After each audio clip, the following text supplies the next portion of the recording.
Hey, what's going on, everybody? And welcome back to the channel today for a special interview. As you see, I'm not alone because I am alongside of somebody that I have been wanting to talk to for about a month now, since I had my opportunity to check out the last and final season of Dear White People. Got a chance to watch it early, but I had to wait until everybody else had a chance to watch it in order to really structure this interview. Otherwise it would have been kind of pointless because we got things to talk about with it. But nonetheless, you may have known him as Michael, but this is the actor Wade F. Wilson, who plays Michael in Dear White People. Wade, what's up, buddy? Hey, what's up, my man? My guy.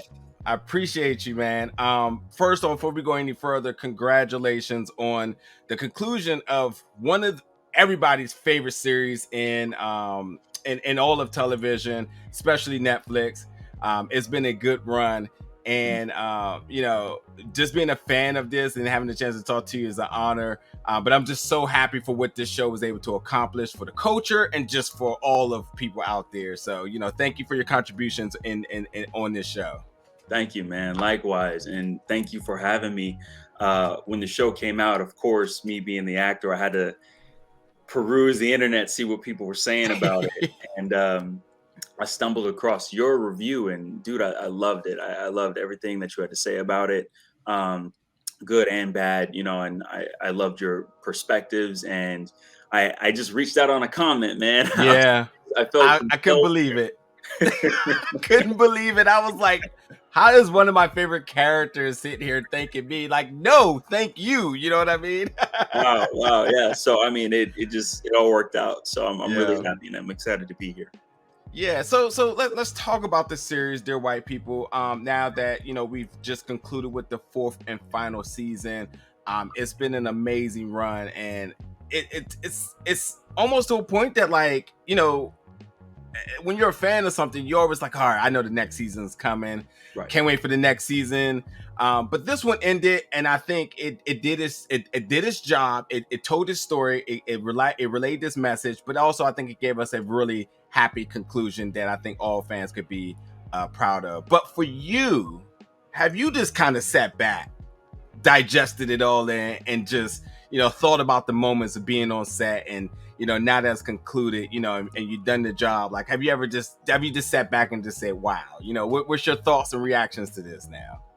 Man, yeah, I have, and COVID has definitely helped give me the time to do that. Yeah, but it's bittersweet for me, because I came in on season 3, and although I had like a spotlight in season 3, it was my first run with the character.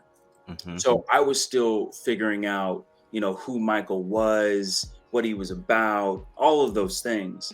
And it ended, so quickly, and productions usually do. So season 4, I enter it after having, what was it? That was like a 2-3 year break in between season 3 and season 4.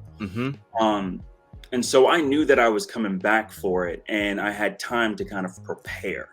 So season 4, I knew who Michael was. I understood who this guy was. And, it also, going through season 3, I kind of broke through my own barriers, because it was the first real gay character that I ever played with, like, some meat and some substance. Yeah. So I had to even get over my own barriers to really portray who this character was. And I did that. And, it's over, and it's bittersweet in that, like, I love that I could have been a part of this series because I was a fan even before being on the show. But it also hurts because it's like, man, I just started getting to know him. Like, I felt like during the course of season 4, I was really starting to awaken in the shoes of Michael. And as soon as that begins, as soon as I'm making a connection with Lionel, it's over, Yeah.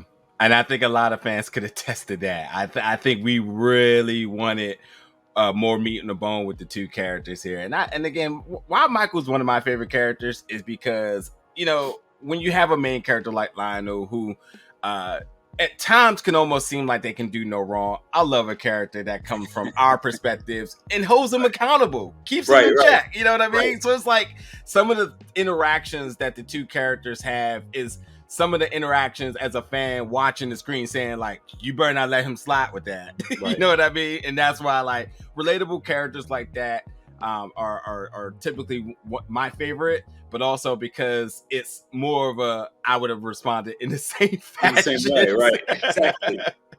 Yeah, so, and when we were talking about it, we were saying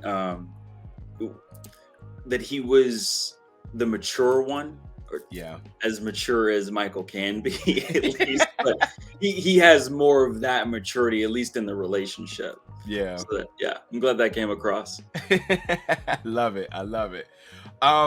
Yeah, so you know, as I said, the final scene of Volume 4, Season 4 was bittersweet, as you said, but poetic. It's absolutely. I kept trying to figure out how was this going to end. And you know, in any series, any show, the final season is the most critical season for the fans.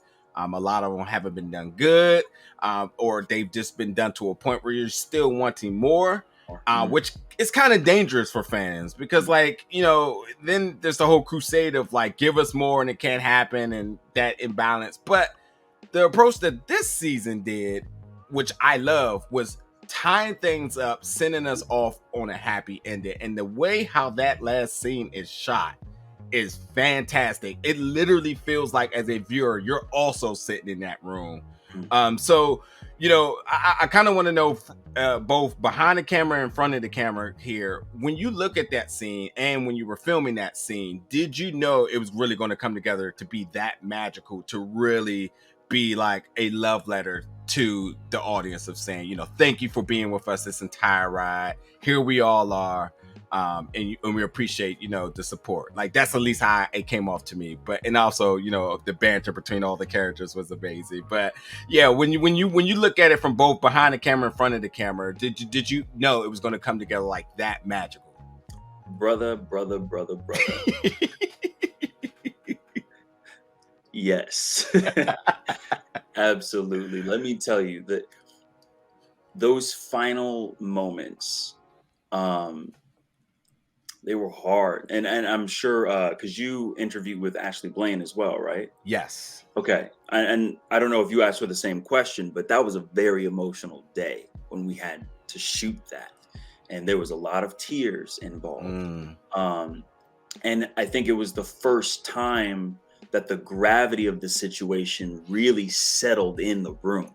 That's when it really started hitting people like, this is it. We're hitting the finish line. So again, because of where I entered in the show, I'm my whole character in the show and in real life, I was in this weird limbo, right? Because everyone there, they've been all 4 seasons. I mean, this has been their whole, like their life's work, their journey. Yeah. This put a lot of people on the map. Whereas me, I'm just the guy who just came out of nowhere and here I am. So I felt like a fly on the wall. I felt like I was in a place that I shouldn't be, but somehow I got the backstage pass and I'm just like, I'm in the wings and just getting to watch everything unfold. And yeah, it was a weird experience for me because I could feel the emotion and I lended myself to that. I was a shoulder to cry on where I needed to be. But at the same time, it was just like, wow, like really, I'm here. I get to be a part of this. This is insane. What is my life right now? I'm a fan and I'm one of the actors. You know, it was magical. I can't even really put it into words. Yeah. Without a doubt, I can't go any further without saying that Michael and yourself, Wade. Michael, the character, and you, Wade, absolutely deserve to be in company. And ever since Michael was introduced, I mean, it's a main character, and the show doesn't work without that character, especially considering Lionel, who I say needs to be held accountable. But I couldn't even imagine, you know, if I was ever to be an actor, I couldn't imagine being a fan and then actually being able to be a cast member, and then you are looking around like, wow, I was just watching that person, and now I got scenes with this person, and then wow, it's a dream because now it's all ending, and like, is this reality? What's happening? I couldn't imagine, but yeah, I know that as much as it was emotional for me watching it, you can feel the emotion of it, and it was very organic. Like, it was contagious to an extent, to the point that like, even if you did not have any emotions, you were going to be triggered at that scene. And So, I love how you know, on when we're all like looking at the camera, it was so Shakespearean. yes, It was theatrical, but theatrical in the best way possible. Because absolutely. after everything we've been through, all of the actors involved, without literally doing it, had every right and deserved to do the bow, right? And that Yeah, was our bow. yeah. And that's what, and then when the lights come out, oh dude, I was looking at Justin like, you're genius, bro. Like, this is genius. Thank you. Yeah, I love that. I love that. So I do want to know, you know, we're talking about the cast members and the creator Justin.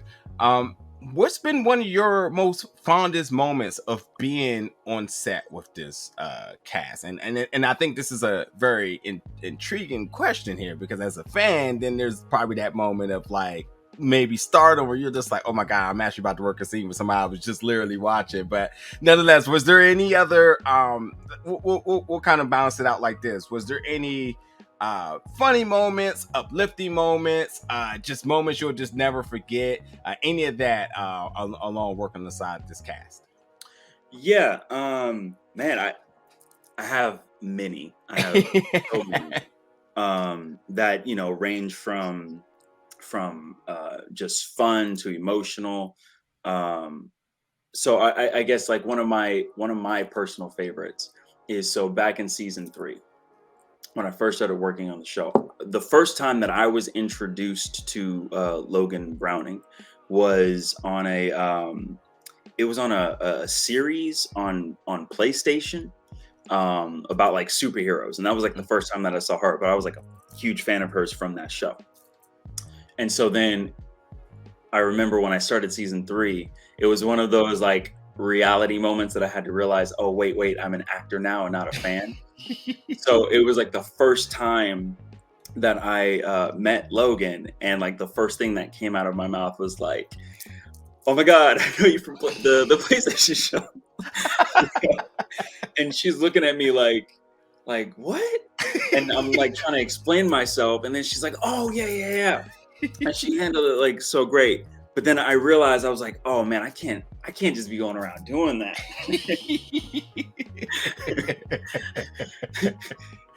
So that was like my first awkward interaction with her, which was great. It's priceless. I'll never forget that. But then like leading up to that, right? So then it came full circle, because I didn't really get a chance to work with her, which I would have loved to. But season 4, because of those last scenes, it put us all together. Yeah. So there was this one day, right? And again, I'm fanboying the entire time, but I'm, you know, just trying to maintain it. But then there was on the last day, her and who she was dancing with somebody. And all of a sudden she turned around, she asked me to dance. And boy, let me tell you, I went stupid so quick. I was like, yeah, sure. Man, I had 2 left feet that whole time.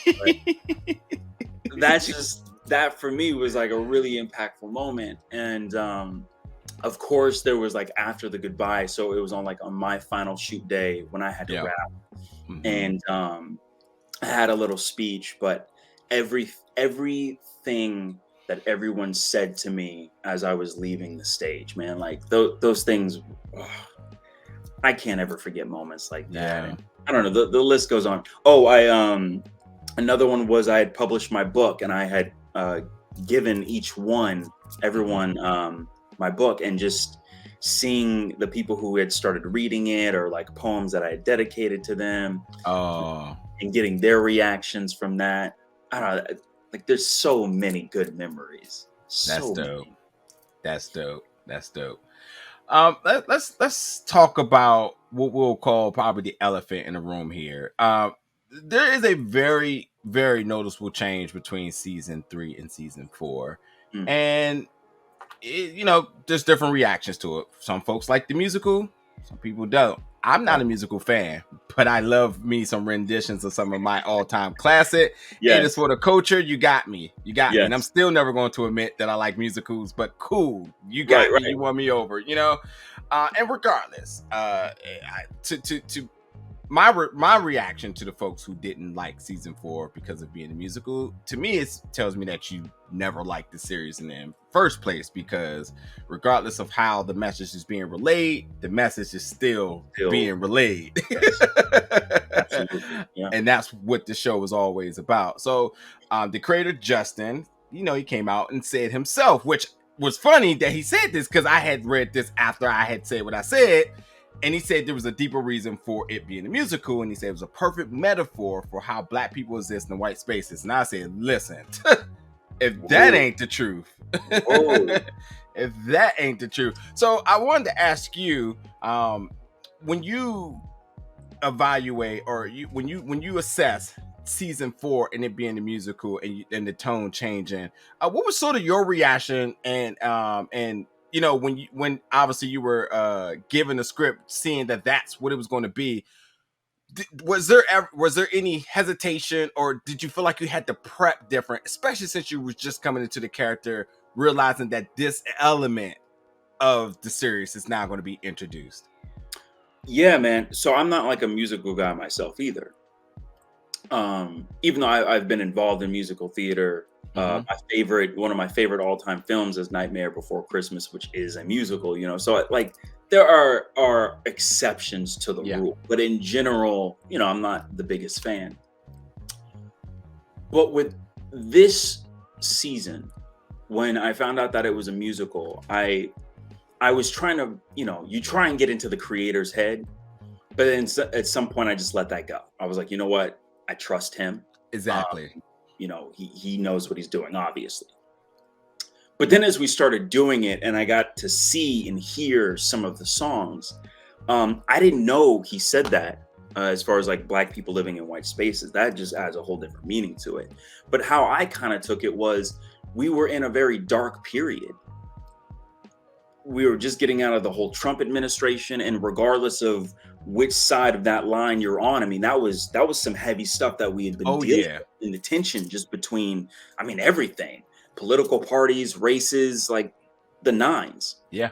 Then COVID hits. That just adds to the darkness. People are alone. People are locked away. People are going crazy, stir crazy, all sorts of stuff. Yeah. So I was like, this is brilliant in the way that we should have a musical.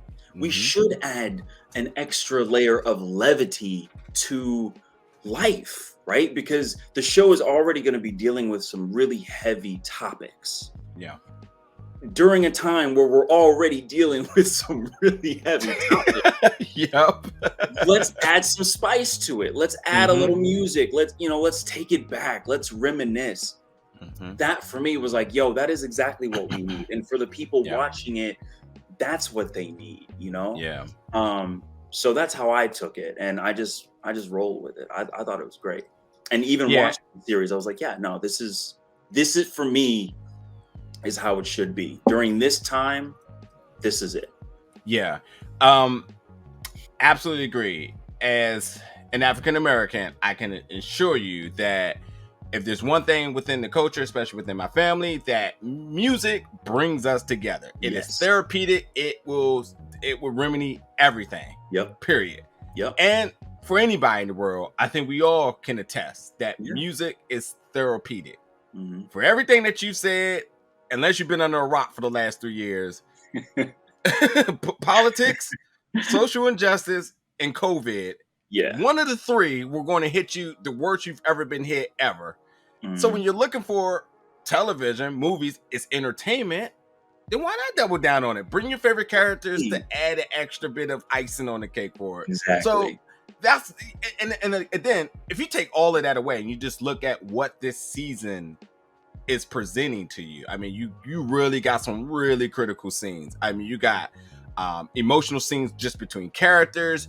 You got some societal aspects to things. I mean, if you've been in college, a lot of this could be kind of trauma. Yeah. You know what I mean? And because then it's the last season. Yeah, and the season addresses in one way or another everything that we've been through. Yeah. Yep. So if we just left it like that, yeah, okay, now the season is just a reminder of everything you're going through. It's like, come on. So yeah. I think the musical bit, it added the extra layer. Yeah.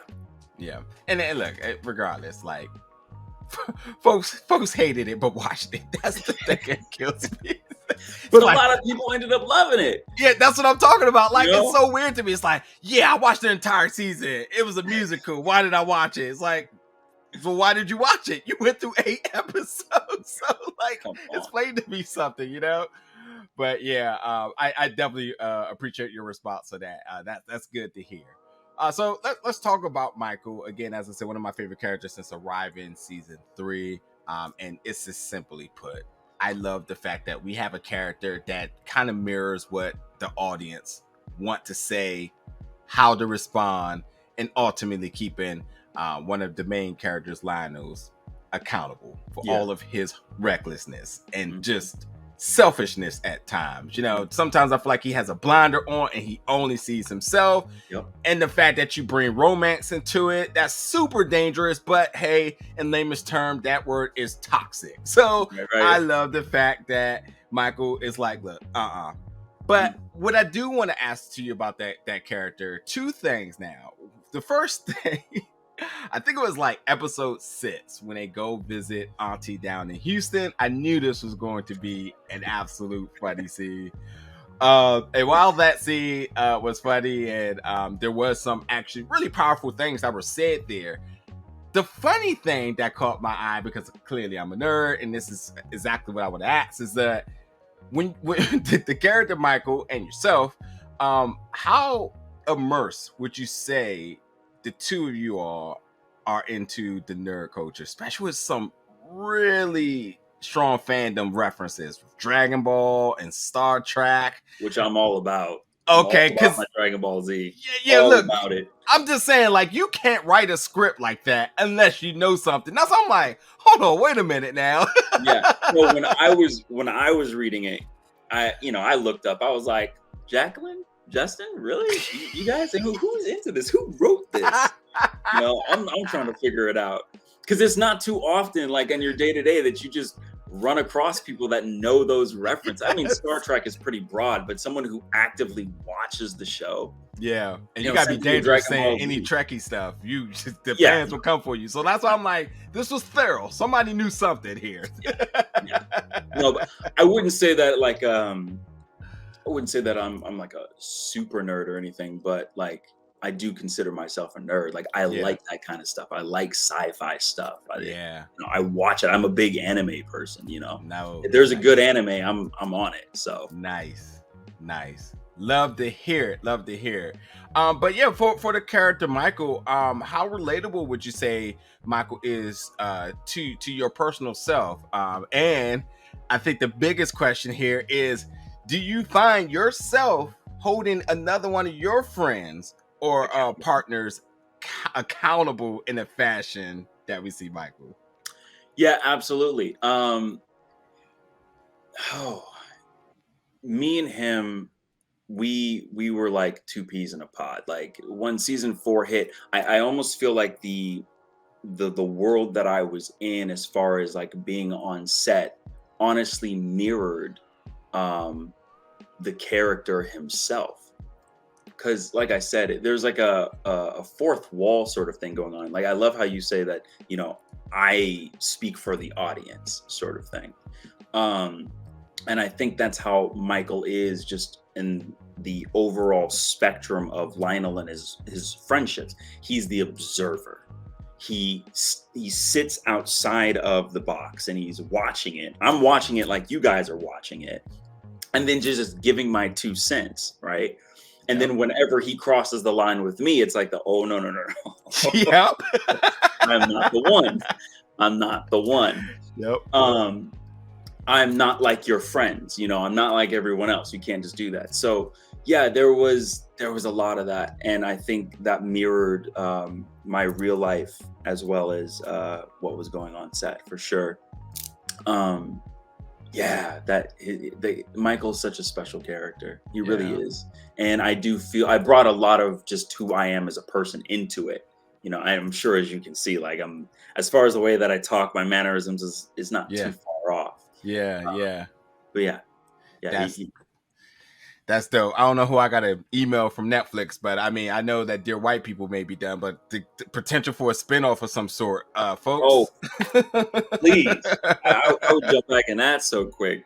I would, yeah, absolutely. So let's go back just a little bit here before we wrap up. 2K games, which you've been involved with in the past, and what I want to bring up about that is something that's really dope, and I've always been super fascinated by. We've been seeing it all with. I think we've originally seen it in video games, and then it kind of migrated into film. Planet of the Apes is one film that really jumps out to me. Okay. But the mocap technology, which motion capture, which you did that for 2K. So could you talk about that experience? And also, I started to like connect a few things here. Was in the filming of 2K, is this how you met Spike Lee? Yes. Okay. That was it. So yeah, talk me through all of that, and then ultimately what that resulted into, which I know, but like, yeah, take me through that timeline. Okay, so that was back in 2015. I go into an audition, and boom, I booked 2K. And during the audition, they had kept it under wraps. We didn't know Spike Lee was involved or nothing. I just remember they said, if you book this gig, you got to leave the next day, have your bags packed. So I booked it, was getting ready to travel. And then, they unveil like it's a Spike Lee project. And I'm like, oh, I remember it was Saronis, Michelle Michinor. We were all together, just like so hyped. So we fly out to San Francisco, and we meet Spike, and we get to work, and we put on like the mocap uniforms, and it was wild, yo. Like working with Spike is wild because he's really into character development. Yeah. So I remember before we even started doing the mocap, we did at least like a week of just being the characters, talking about the characters, working it out with each other, writing up dialogues and having dialogues with each other as the characters. Man, it was intense. And he really has a way of like pulling more and more and more out of you, having like this dialogue with you and just like finding those things. Yeah. And the mocap was crazy because again, you're wearing this like ridiculous suit. You got a camera in your face. I have some things posted on my channel or on my Instagram, if the viewers want to check that out. But you have these weird suits on, and there's nothing around you, and they do like very bare minimum things to create the atmosphere. So like there was a scene where me and Saronis were in a car. So we were just sitting in like a metal box, and we had like a steering wheel. That's it, But hey, once you get into it, once the emotion really starts to flow, you don't even. Yeah. The fact that you're just in an empty room doesn't mean anything. It's fun because it's almost like there's no limits to what you can do, right? Yeah. And because it's a video game, you can really push everything. It's great. It's the best time. It's literally like being a kid again. That's awesome. Yeah. So So you did the job. 2K is a huge franchise. I think one of my buddies that I known a while ago, he did mocap for the dribbling techniques for Pat the Rock. Oh. Yes, yeah. So, but I haven't seen him in years. We used to play ball a long time ago. He's way better than I ever could imagine it ever being. But, so I've always wanted to know what was that experience and being like. But like, come on now, you did the mocap, then you got to be under the tutelage of Spike Lee, which, as a young actor, being around As that vast amount of African knowledge. American actor at that, Yep, yo, yep. So the conversations obviously had to happen because there's some things that kind of resulted after this here. So and that was honestly a shock. I look back at that situation and I'm like, well, one, I'm a video gamer, so being in a video game, I was already on cloud nine. I was like, yeah, I'm done. yeah, I'm done. I hit the finish line. I have made it. I'm good. You know? yeah. And so we was just chilling after that. And then we get a call. And he's like, yo, I want you guys to be in Chirac. That's And right. and it just another mind blow. And I look back at that situation and I think about, like, again, our experience through 2K. And I can only think that he was really proud of the work that we put in, so much so that he was like, y'all gotta be in this movie. Yeah. And that is an honor that I will take to my grave, like that's one of those things as an actor moving forward, that regardless of where my career goes, I could look back at that and be like, Yeah. that made everything. Spike is a legend. Hey man, Spike still got some leadway in Netflix too. Maybe, I don't know, man. We just put it out there and something else may happen, Maybe. I mean, he knows his boy is down to rock with whatever he wants to do. So I mean, like, yeah, I'm his little soldier, man. He wants me to fight for him. I'm down. That's right.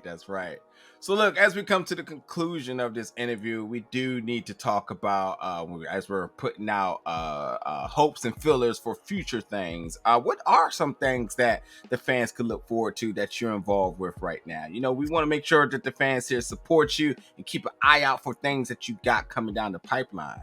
Yeah, for sure. I'm as far as like acting, I'm back on the grind, so I'm auditioning day to day. Only a matter of time before something pops off again, I'm sure. But as far as what I'm doing, like I said, I'm doing a re-release of it.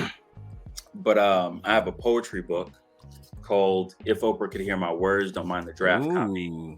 A Journey Through Life. Ooh. So y'all can cop that on Amazon right now, but I am doing a re-release of it with a hardcover, and it's gonna have like the wraps. It's gonna look hot. Okay. So that's coming down the pipeline. But like I said, you could get on Amazon right now. And then I have a children's book that I'm doing, because I do write on the side. I love telling stories. And it's called Yuka and the Universe. And it's going to be introducing young kids to some like heavy theories and topics about space and astronomy and stuff like that. But it's a fun little story. And that should be coming out, I think sometime around Christmas. Awesome. That's how you solidify yourself as a nerd here. When you start wanting to not just talk space, but teach space. Tall sons. That is awesome.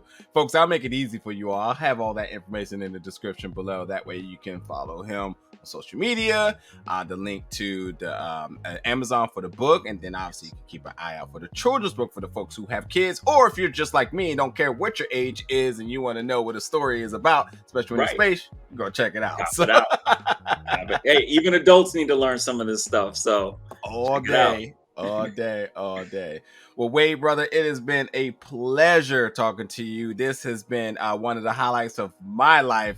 It's just when you talk about things coming full circle, you're just like, man, I've been a fan. And it's weird because it's almost like you, where it's just like, I've been a fan of that show. Now I work, and it's like, I've been a fan of that show. Now I get to talk to somebody from it here.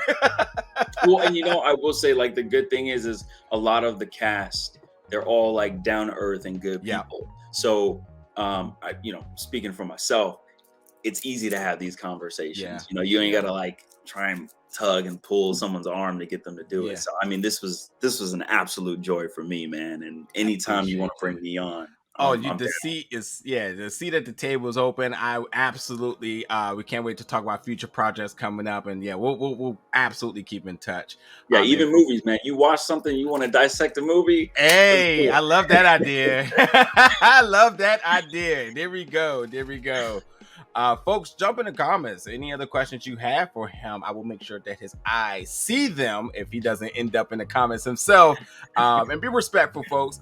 Regardless of your opinions about it being a musical or not, these folks dedicated a lot of time and heart into getting this show done, especially during the pandemic, folks, and beyond that, especially with all the things that are happening in life. So if you are truly a fan of this series, then you need to wear that badge with proud and be a fan. Don't be spiteful, don't be negative. We don't need any of that. And this is a person who don't like musicals telling you to watch a musical. And it's not really a musical, it has musical aspects to it, but like it's still the show, folks. So let's just be thorough here. So exactly. But yeah, show some love and support in the comments below. Stick around because more interviews will be coming to you very soon. Thanks for watching, folks.